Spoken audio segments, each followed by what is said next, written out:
కూటమి ప్రభుత్వం కార్మిక ఉద్యోగ వ్యతిరేక విధానాలను ఉపసంహరించుకోవాలని సిఐటియు రాష్ట్ర ప్రధాన కార్యదర్శి సిహెచ్ నరసింగారావు ప్రభుత్వానికి విజ్ఞప్తి చేశారు.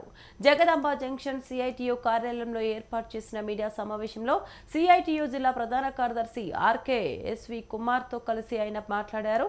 ముఖ్యమంత్రి రాష్ట్ర ప్రభుత్వ ఉద్యోగుల సంఘాలతో చర్చలు జరిపి సమస్యలను పరిష్కరిస్తామని చెప్పి చివరకు పరిష్కరించలేదన్నారు. ఉద్యోగులకు దీపావళి బోనంజా అంటూ హడావిడి చేశారు తప్ప కనీసం ఇవ్వాల్సిన డిఏ బకాయిలు ఇతర బకాయిలు ఇవ్వకుండానే కేవలం ఒక డిఏతోనే సరిపుచ్చడం సరైంది కాదని తెలిపారు.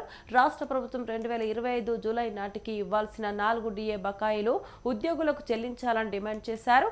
కూటమి ప్రభుత్వం కార్పొరేట్లకు అనుకూలంగా కార్మిక ఉద్యోగ వర్గాలకు వ్యతిరేకంగా పాలన సాగిస్తుందన్నారు. ప్రజలను మోసం చేయడానికి ఇందులో ఉపాధి వస్తాయి, ఉద్యోగాలు వస్తాయి, అభివృద్ధి అవుతుందని చెప్పడమే పచ్చ మోసం. అందులో అక్కడే మనుషులు ఉండరు. సర్వర్లు ఉంటాయి, పెద్ద సర్వర్లు, మామూలు సర్వర్లు కాదు. కంప్యూటర్లకి సర్వర్లు అని అంటే అందుకనే కేంద్రమైన రాష్ట్రమైన వాస్తవాలు చెప్పడం లేదు కాబట్టి మేము వాస్తవాలు చెబుతున్నాం. దీన్ని ఛాలెంజ్ చేస్తున్నాం. ఎక్కడైనా ఆయన స్టీల్ ప్లాంట్ పైన చెప్పేది చంద్రబాబు నాయుడు లోకేష్ చెప్పే పచ్చి అబద్ధాలు మేము ఎక్కడైనా ఓపెన్గా ఛాలెంజ్ చేస్తున్నాం. రమ్మనండి మీటింగ్.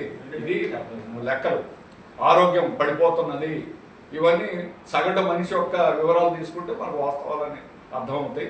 అందుకని సగటు మనిషి యొక్క విషయాలు కాకుండా ఆకాశానికి ఎత్తే విషయాలు మాట్లాడితే అది ప్రజలు మోసం చేయడం తప్ప ఇంకోటి కాదు.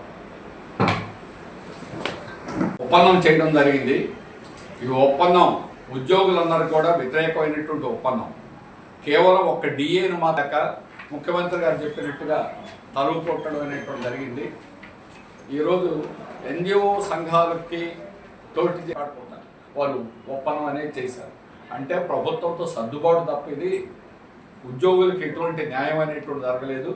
ఈ ప్రభుత్వం ఉద్యోగులకు వ్యతిరేకంగా, కార్మిక వర్గానికి వ్యతిరేకంగా ఉంది. గ్రానైట్ వర్కర్స్ కానీ, బాక్సైట్ వర్కర్లు కానీ, ఏ కార్మికులు కూడా, టెక్స్టైల్ వర్కర్లు కానీ ఒక్క రూపాయి కూడా జీతం అనేటువంటి, కనీస వేతనం అనేటువంటి